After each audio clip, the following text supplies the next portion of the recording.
Hello everyone. Today I just wanted to read you one of my all-time favorite childhood books. It is also a Reading Rainbow selection, and it's called The Robbery at the Diamond Dog Diner by Eileen Christelow. So, I'd just like you to read along with me today. Page 1. There were diamond robbers in town. Glenda Feathers heard the news on the radio just as she was about to deliver her eggs to the Diamond Dog Diner. "Oh my goodness," she said. "I must warn Lola and Harry."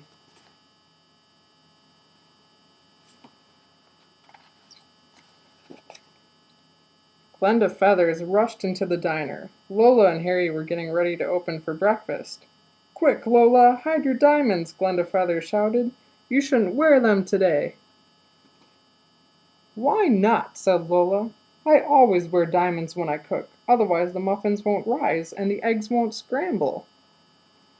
"But there are diamond robbers in town," said Glenda Feathers. "Oh no," gasped Lola. "Don't worry," said Harry. "We'll lock your diamonds in the safe." "Don't do that," said Glenda Feathers. "That's the first place a robber would look." "Do you have a better idea?" asked Harry. "The eggs," said Glenda Feathers. "Poke a hole in the tops and bottoms of these eggs. Blow out the yolks and whites, unstring the diamonds, and stick them through the holes." "What then?" asked Lola. "Cover the holes with white glue and put the eggs in the refrigerator," said Glenda Feathers. "No one will ever guess." "This sounds like another of your feather-brained ideas," groaned Harry. "I like it," said Lola. So the diamonds were safely hidden by the time the first customers arrived for breakfast. "Now don't tell anyone what we've done," Glenda Feathers whispered to Lola. "Oh," she whispered. I said that loudly. Everyone in the diner was talking about the diamond robbers. Someone had heard that they were driving a yellow truck. Someone else had heard that their names were Shorty and Slim and that they were wearing blue knit caps. "Well, Lola needn't worry," said Glenda Feathers. "No one will find her diamonds." "Shh," said Harry. "That's supposed to be a secret," said Lola. "Oh, don't be silly," said Glenda Feathers. "Even if someone looks in the refrigerator, they'll never find your diamonds."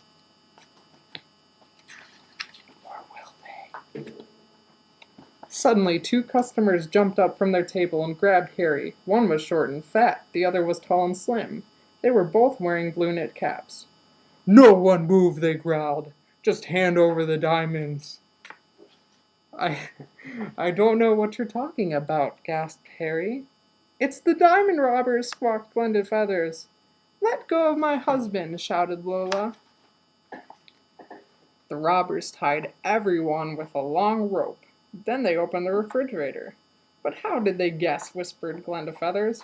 "You talk too much," whispered Lola. I'm really bad at the whispering parts. "I don't see any diamonds in here," said Shorty.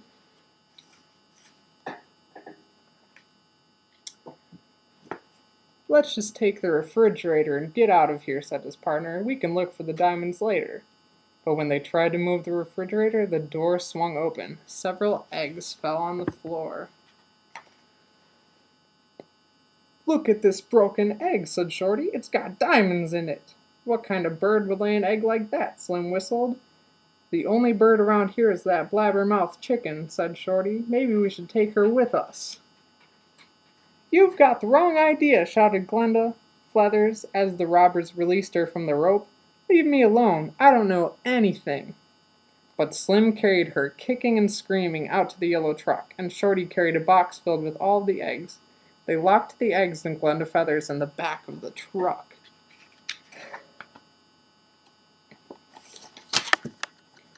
As the truck raced out of the parking lot, Glenda Feathers pounded at the back window. "Help!" she screamed. "Don't let them take me away!" Everyone tugged and pulled and chewed at the rope. But by the time they had broke loose, the truck had disappeared. "What are we going to do?" said Harry. "We may never see Glenda Feathers again." We may never see my diamonds again either, said Lola. I just hope Glenda Feathers can think of a way to get out of this mess. And that is exactly what Glenda Feathers was trying to do as she sat, tied to a rickety chair in the robbers' hideout. She watched them break open the eggs. What are you going to do with me? She asked nervously. Shut your beak, said Slim. I wonder why some of the eggs have diamonds in them and some don't, said Shorty. Maybe the eggs are from different birds, said Slim. How do we know we have the right bird? That's it, thought Glenda Feathers. I'll make them think there's another bird. You don't have the right bird, said Glenda Feathers. She talks too much, said Slim. Stuff her in a sack. I won't say another word, said Glenda Feathers. I won't even tell you how to find her. How to find who? Said Shorty. The bird who lays eggs with diamonds in them, said Glenda Feathers. You better tell us how to find her, or you'll be a barbecued chicken, said Shorty. Oh no, shrieked Glenda Feathers. A tear rolled down her cheek. I think she'll deliver her eggs to the diner at dawn tomorrow. But, she said quickly, I should call Lola and Harry to make sure. It's a trick, said Slim. This bird is too dumb to play tricks, said Shorty.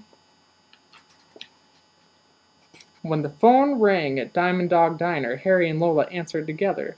Glenda Feathers, they gasped. Where are you? Listen carefully, said Glenda Feathers. You know that chicken with the diamond eggs? What are you talking about? Asked Harry. Someone wants to meet her, said Glenda Feathers. Can you make sure she delivers her eggs at dawn tomorrow? I think Glenda Feathers is trying to tell us something, whispered Lola. I'm so bad at that whispering. Say the chicken will be here.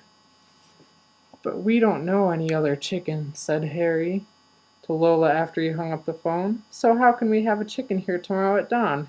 You'll see, said Lola. Early the next morning before dawn, a yellow truck parked around the corner from Diamond Dog Diner. Slim and Shorty were in the cab. Glenda Feathers sat tied up between them. One cluck from you and it's all over, said Slim. Just then, a strange-looking chicken walked up to the diner with a basket of eggs. There she is, whispered Glenda Feathers. But that chicken has furry feet, said Slim. All diamond-laying chickens do, said Glenda Feathers. Slim and Shorty quickly shoved Glenda Feathers into the back of the truck. Aren't you going to let me go? She asked. We'll talk about that later, they said. They locked the door. Then they followed the chicken into the darkened diner. Suddenly the lights went on. Lola and two policemen jumped up from behind the counter. We've got you, they yelled. The chicken whirled around. Surprise, said Harry as he pulled off his mask. We were tricked, shouted Shorty and Slim. Ha. The policemen handcuffed Shorty and Slim and took them away while Harry and Lola searched the yellow truck for Glenda Feathers. All they found in the front was a bag of chocolates. My favorite kind, said Lola. She popped several into her mouth. Just then a faint cry came from the back of the truck. It's Glenda Feathers, said Harry. He and Lola rushed to unlock the back door. Am I safe, said Glenda Feathers. Did you catch the robbers? Where are my diamonds, asked Lola. You've already found them, said Glenda Feathers. What do you mean? Asked Harry. I had another wonderful idea, said Glenda Feathers. When the robbers wanted to hide the diamonds again, I suggested dipping them in melted chocolate. They're right in that bag. But I just ate some, groaned Lola. Oh dear, said Glenda Feathers. Then she smiled. Well, at least no robbers will ever find those diamonds.